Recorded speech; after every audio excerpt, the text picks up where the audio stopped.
Video na to na sobrang nakakasakit sa tiyan. Ayoko mang gawin to, pero... Yung alam mo yung lahat gagawin mo para sa anak mo, pero yung anak mo talagang walang, alam mo yung parang wala siyang respeto sa mga magulang. Panurin natin itong sabi-sabi itong video Namu, na to. nakaupan sa Sobrang cellphone. nakakasakit Di bilang matawagan. isang ina. Teka, itong batang to. Naku po, nauna pa yung tatay. Yan, maging aral sana ito sa mga kabataan ngayon. Ano sinasabi ko? Guys, pogi stop. Kumain ka na? Baka pwede mo naman sampulan yung panganay mo. Bakit? Eh di mo ba alam? Napapadalas na. Kada darating ka 5 minuto. Tsaka pa lang di siya makakauwi. Asan ba? Eh yun, wala pa nga din eh. Wala pa? Ala. Alas 10 na, wala pa? Oo, Diyos ko ni. Nahihirapan na talaga ako sa batang yan. Baka pwede mo naman akong tulungan. Nakakauwi naman eh. Okay lang sa'yo? Yan ang sinasabi ko eh. Masyado mo rin kasing ini-spoil eh. Ako lang tong isip ng isip eh. Sasample lang ko. Kung anong gagawin ko ngayon, huwag ka makikialam. Eh basta ikaw lang bahala dyan sa anak mo na yan. Grabe na talaga. Sige. Huwag ka makikialam, ha? Ito gusto mo eh.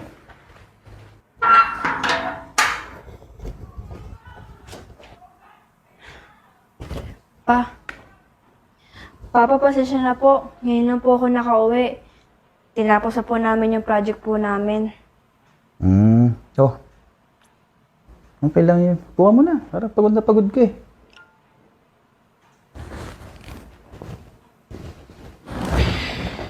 Kumain ka na ba? Hindi po. Oh. Mag-alas 12 na, hindi ka ba kumakain? Hindi po. Ba't di ka kumain doon sa classmate mo? Papa, nakakahiya po eh. Oo nga, no? Kaya talaga pag ganyan eh. Siyempre, hindi ka naman kasama sa budget nila para kumain araw-araw. So, ay, naku, Amanda.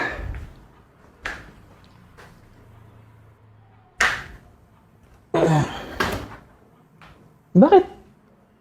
Hindi ka makontak ng nanay mo. May cellphone ka naman. Kaya nga binili yan, di ba? Papa, nasa sakto po kasi nalolobat po eh. Nalulubat. Opo. Oo, okay nga naman. Nalulubat pala. Papa, last naman na po yun na project. Ay, hindi. Huwag ka mag-explain okay lang sa akin. Ilan yung kasama mo ngayon? 4 po. 4 kayo. I-PM mo isa-isa. Itanong mo sa kanila kung pwede ka dun sa kanila pag pinaalis kita ngayon.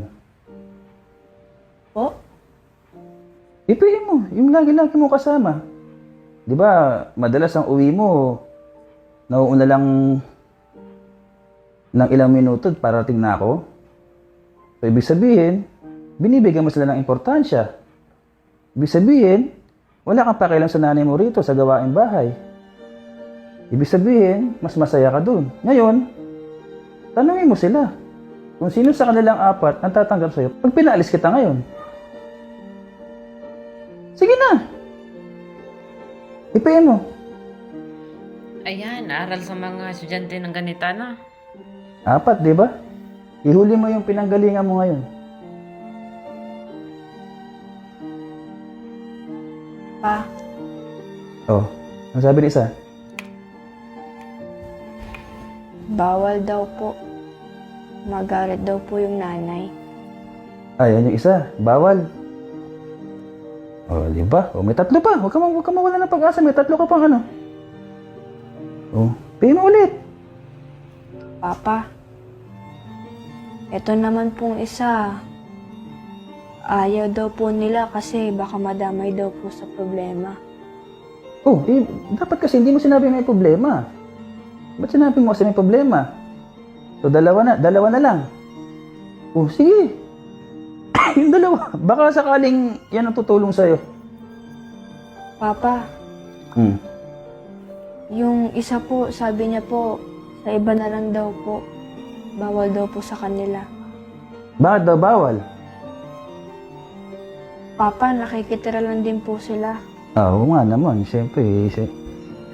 Kung nakikitira ka lang sa isang bahay, tapos magdadagdag ka pa ng palamunin, hindi naman sa inyo yung bahay, nakakaya nga naman yun. Yung last, yung may bahay, yung pinanggalingan mo ngayon. Diyan ka madalas, di ba? Yan yung reason kung bakit ginagabi ka na uwi. Naku, sana tulungan ka niyan. Tagal naman yan. Papa, ito naman pong last. Ayaw po sumagot, Papa. Sin lang po ng sin.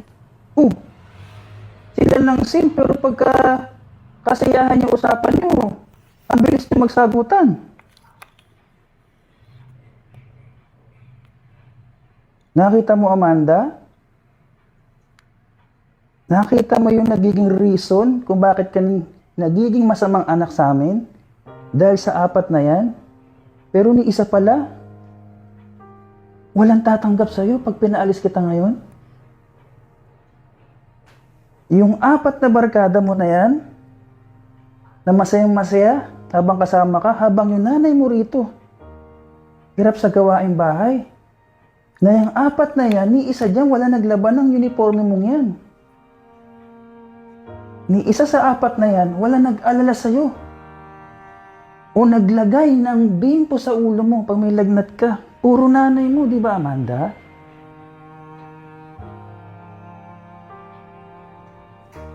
Tatanungin kita ngayon, anong pakiramdam mo na yung nanay mo, sumasakit yung ulo, halos magkakasakit na, sakakasaway sa'yo, hirap na hirap dito sa bahay, sa mga simpleng gawain na dapat nakakatulong ka na.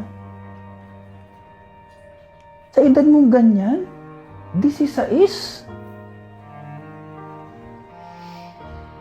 Sumusobra nga ata siguro yung bait ko sa'yo.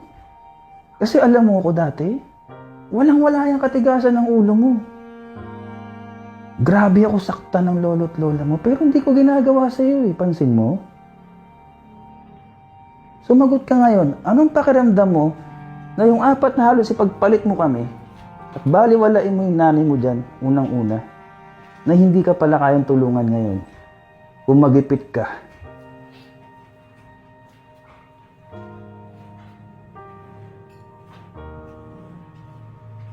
Hindi ko po alam yung masasabi ko po, Papa.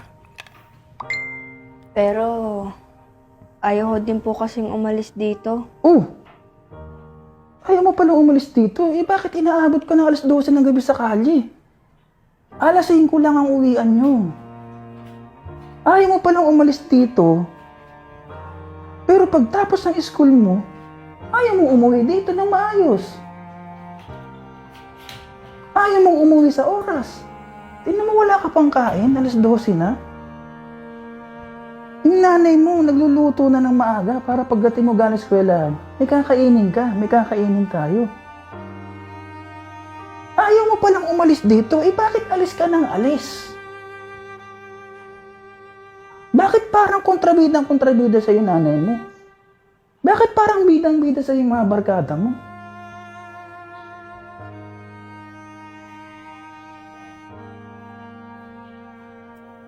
Tingnan cellphone mo.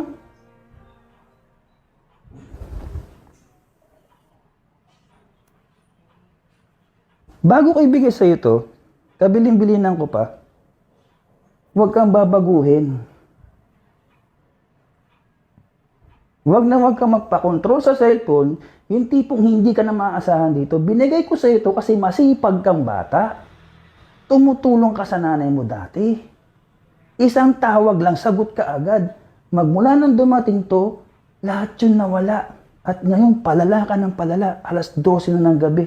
Hindi yan uwi. Ha? Ng matinong estudyante.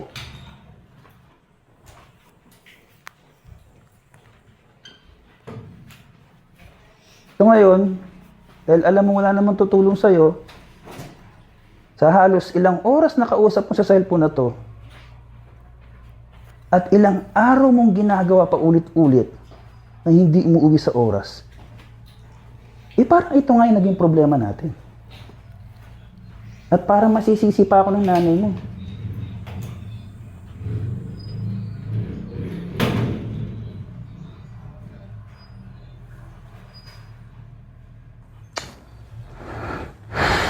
Ayoko mang gawin to pero